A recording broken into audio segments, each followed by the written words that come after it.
సుల్తానాబాద్ మండలం కాట్నపల్లి గ్రామానికి సంబంధించి మరి రైస్ మిల్లో పనిచేస్తూ ఉన్న ఇద్దరి దంపతుల పసిపిల్ల 6 సంవత్సరాల బాలికను అతి క్రూరంగా మరి చంపిన నిందితుడు బీహార్కు సంబంధించిన వ్యక్తి.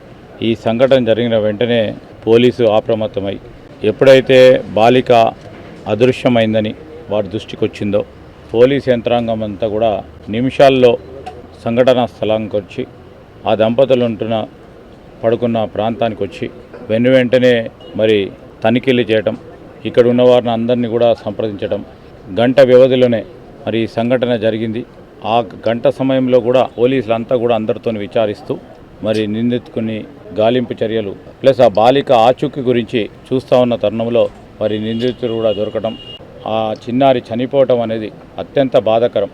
ఆ నిందితుడు చేసిన చర్య హీననీయమని మానవ ప్రపంచం క్షమించరాని నేరం చేసిండు.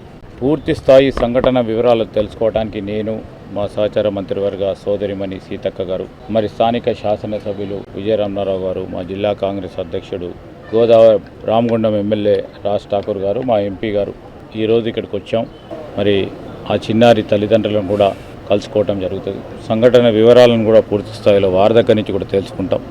ఎక్కడ కూడా ఆలస్యం కాకుండా పోలీసులు ప్రయత్నం చేసినప్పటికీ ఆ కిరాతకుడు ఘోరమైన పని చేసి హత్య గావించడం అనేది మరి ప్రభుత్వం చాలా సీరియస్గా తీసుకుంటుంది. ముఖ్యమంత్రి రేవంత్ రెడ్డి గారు కూడా వెంటనే దీనిపైన చర్య తీసుకోవాలని, దాని తదుపరి కూడా ఫాస్ట్ ట్రాక్ కోర్టు ద్వారా శిక్ష పడే విధంగా ఉన్న ఆధారాలతో చట్టపరంగా ఆ నిందితుడిపై చర్యలు తీసుకునే కార్యక్రమం ప్రభుత్వం చేపడుతుందని స్పష్టంగా ముఖ్యమంత్రి గారు కూడా చెప్పడం జరిగింది.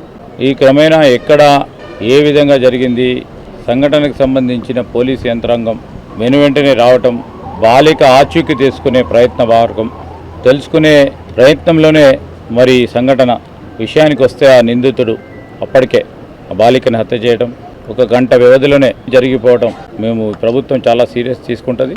ఖచ్చితంగా నిందితుడిపై చట్టపరంగా చర్యలు తీసుకోవటం జరుగుతుంది.